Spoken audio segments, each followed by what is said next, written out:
Haemophilia ఈ వ్యాధి లక్షణాలు ఉన్నటువంటి పేద మధ్యతరగతి ప్రజానీకానికి మాత్రం నిజంగా ఇది ఓ రక్త కన్నీరు లాంటిదని చెప్పాలి. సాధారణంగా మనిషి శరీరంలో రక్తాన్ని గడ్డగట్టే స్వభావం తక్కువగా ఉన్నప్పుడు సదరు వ్యాధి లక్షణాలు ఉన్నటువంటి వారికి, మరి ముఖ్యంగా చిన్నారులకు ఏదైనా అనుకోకుండా గాయమైన తక్షణమే వైద్య సేవలు అందించకపోతే మాత్రం ఆ చిన్నారి ప్రమాదంలో పడిపోతాడు. కారణం, గాయమైన చోట మాత్రం రక్తం ఆగకుండా అలా కంటిన్యూస్గా వస్తూనే ఉంటుంది. తల్లి నుంచి మగబిడ్డలకు సంక్రమించేటువంటి ఎక్స్ క్రోమోజోముల్లో సంభవించేటువంటి మార్పుల వలన సాధారణంగా ఈ వ్యాధి వస్తుందని వైద్యులు చెప్తూ ఉన్నారు. దీంతోనే ఎక్కడైనా సరే అనుకోకుండా గాయం అయితే ఆగకుండా ఈ రక్తం కారుతూనే ఉంటుంది. మన దేశంలో ఈ వ్యాధి అనేటువంటిది చాలా వరకు చాప కింద నీరులాగా విస్తరిస్తుందని చెప్పాలి. సరైనటువంటి అవగాహన లేకపోవడంతో ఈ వ్యాధి సోకినటువంటి చిన్నారులు, అదేవిధంగా తల్లిదండ్రులు మాత్రం మానసిక క్షోభ అనిపించాల్సిన పరిస్థితి ఏర్పడుతుంది.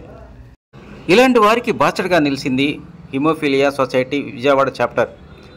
మంగళగిరి చెందినటువంటి డాక్టర్ మాగండి ప్రసాద్ గారు ఎప్పుడో 1992లోనే ఈ సొసైటీని ఇక్కడ స్థాపించి ఈ ప్రాంత వాసులే కాదు, ఉభయ తెలుగు రాష్ట్రాల నుంచి వచ్చినటువంటి అనేక మంది బాధితులకు వైద్య పరీక్షలు చేయించి ఈ సొసైటీ నేటికి ముందుకు వెళ్తుందంటున్నారు hemophilia society treasurer doctor Vamsikrishna గారు.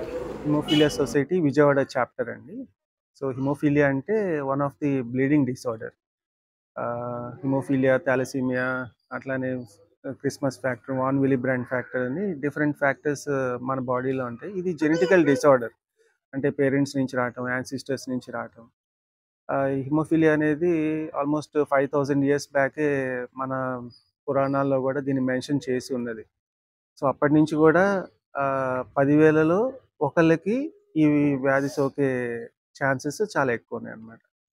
సో ఇలాగా ఈ సొసైటీ అనేది 1990లో స్టార్ట్ చేశారు. మాగండి ప్రసాద్ గారు మంగళగిరిలో ఈ సొసైటీ ఫామ్ చేశారు. సో దీంట్లో 8 మందితో స్టార్ట్ అయ్యి ఇవాళ ఆల్మోస్ట్ 35 ఇయర్స్కి అది 1100 మంది దాకా దీంట్లో సభ్యులుగా జాయిన్ అయ్యారు. సో మాగండి ప్రసాద్ గారు ఈ సొసైటీని చాలా ఇదిగా తీసుకొని, పర్సనల్గా తీసుకొని ఇప్పుడు దాకా కూడా ఉన్న వాళ్ళందరినీ కూడా బాగా మోటివేట్ చేయటం, అలానే వీళ్ళందరికీ అన్నిటికీ బ్యాక్ ఎండ్గా ఉండి చాలామంది గ్రాడ్యుయేట్స్ అయ్యారు, డాక్టర్స్ అయ్యారు, డెంటిస్టులు ఉన్నారు దీంట్లో, అలానే సాఫ్ట్వేర్ ఇంజనీర్స్ ఉన్నారు.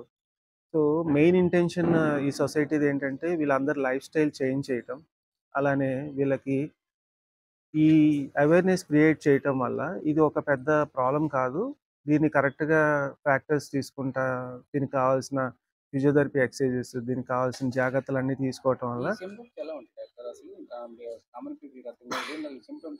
సిమ్టమ్స్ ఎట్లా అంటే, ఇప్పుడు ఫర్ ఎగ్జాంపుల్ మా డెంటల్లోనే చూసుకుంటే చిన్నప్పుడు పాల పళ్ళు ఊడిపోయి కొత్త పళ్ళు వస్తాయి. సో ఊడిపోయినప్పుడు జనరల్గా ఒక 4-5 నిమిషాలు బ్లడ్ రావటం కామన్. ఇలాంటి పిల్లల్లో ఏంటంటే అసలు ఎక్కడో కూడా బ్లడ్ క్లాట్ అవ్వకుండా మొత్తం బ్లడ్ అంతా బయటకు వచ్చేస్తూ ఉంటారు.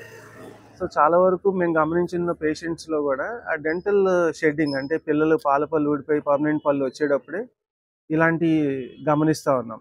అలానే అప్పుడు ఐడెంటిఫై చేసుకొని ఏపీటీటీ, పీటీ టెస్ట్లు అన్నీ చేయించినాక వీళ్ళకి ఇంటెన్సిటీ ఎంత ఉంది, అంటే percentage of haemophilia, clotting factor ఎంత ఉంది అనేది ఐడెంటిఫై చేయటం కోసం మనకి ఇక్కడ ఆంధ్రప్రదేశ్లో ఈ ల్యాబ్ ఫెసిలిటీస్ లేకపోవటం వల్ల Vellore CMC Christian medical college పంపించి, అక్కడ వెల్లూరు అండి, వెల్లూరు అనేది వెల్లూరు క్రిస్టియన్ మెడికల్ కాలేజ్ మన ఇండియాలోనే ఆథరైజ్డ్ సెంటర్, అండ్ ఇంటర్నేషనల్ స్టాండర్డ్స్లో అక్కడ ల్యాబ్ ఎక్విప్మెంట్స్ ఉన్నాయి.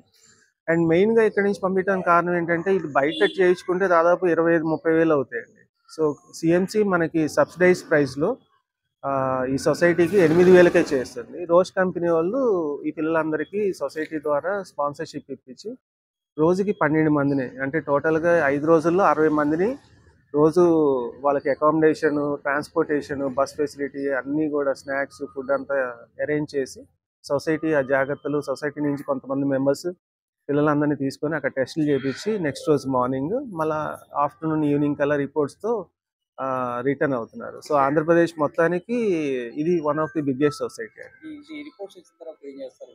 సో ఐడెంటిఫై చేసిన తర్వాత వీళ్ళకి ఐడి కార్డ్స్ ప్రొవైడ్ చేసి ఆ పర్సంటేజ్ని బట్టి వీళ్ళని ఆ గవర్నమెంట్ పెన్షన్ ప్లాన్స్లో కూడా ఇంక్లూడ్ చేద్దామని. ఇంక్లూడ్ ఆల్రెడీ అయ్యారు, చాలామందికి పెన్షన్ కూడా రావటం స్టార్ట్ అయింది. అదేంటంటే కొన్ని హిమోఫిలియాలోనే మళ్ళీ సబ్ డివిజన్స్ ఉన్నాయి. సో మెయిన్గా గవర్నమెంట్ కొన్ని మాత్రమే వీళ్ళకి పెన్షన్ ప్లాన్లోకి ఇంక్లూడ్ చేస్తుంది. అట్లా కాకుండా ఈ సొసైటీలో రిజిస్టర్ చేయటం వల్ల ఏంటంటే ఫ్యాక్టర్ అవైలబిలిటీ ఎక్కడ ఉన్నది, ఫ్యాక్టర్లు మన దగ్గర ఉంటే ఇవ్వటం. ఏదో ఇంకా ఇంకా ఏంటంటే హిమోఫిలియా అనగానే చాలా వరకు డాక్టర్స్ కేసు తీసుకోరు ఏదైనా ప్రాబ్లం అయితే. సో మా గ్రూప్లో కొన్ని టీమ్ ఆఫ్ డాక్టర్స్ ఉన్నారు, దీని మీద కొంచెం అవగాహన ఉండి ధైర్యంగా ముందుకు వచ్చి చేయగలిగే వాళ్ళు. అడ్రస్లు ఇవ్వటం, ఇక్కడ నుంచి ఫ్యాక్టర్ ఒకవేళ ఒక చోట తక్కువ ఉన్నాయి, ఇంకో పేషెంట్ కావాలంటే అడ్జస్ట్ చేయటం, ఇలాంటివన్నీ కూడా ఈ సొసైటీ కేర్ చేసుకుంటాం. ఎట్లా ఎక్కడి నుంచి వచ్చామ్మా నువ్వు? అసలు మాది గిద్దలూరు సార్. గిద్దలూరు, అవును సార్. ప్రకాశం జిల్లా. ప్రకాశం జిల్లా గిద్దలూరు సార్. మా బాబుకి మళ్ళీ బ్లీడింగ్ వస్తుంటే కర్నూలు తీసుకుపోయినాము. కర్నూలు తీసుకుపోతే సిఎంసి వేలూరు పొమ్మన్నారు సార్. ఆడికి పోయిన తర్వాత చెకప్ చేసి ఇట్లా హిమోఫీలియా ఉంది అని చెప్పి ఆడ ట్రీట్మెంట్ చేసింది సార్. తర్వాత అటు నుంచి ఈ సొసైటీ వాళ్ళని కనుక్కోమన్నారు సార్. ఒక సంవత్సరం వరకు మాకు అంత ఐడియా లేదు సార్, కనుక్కోలేదు మేము.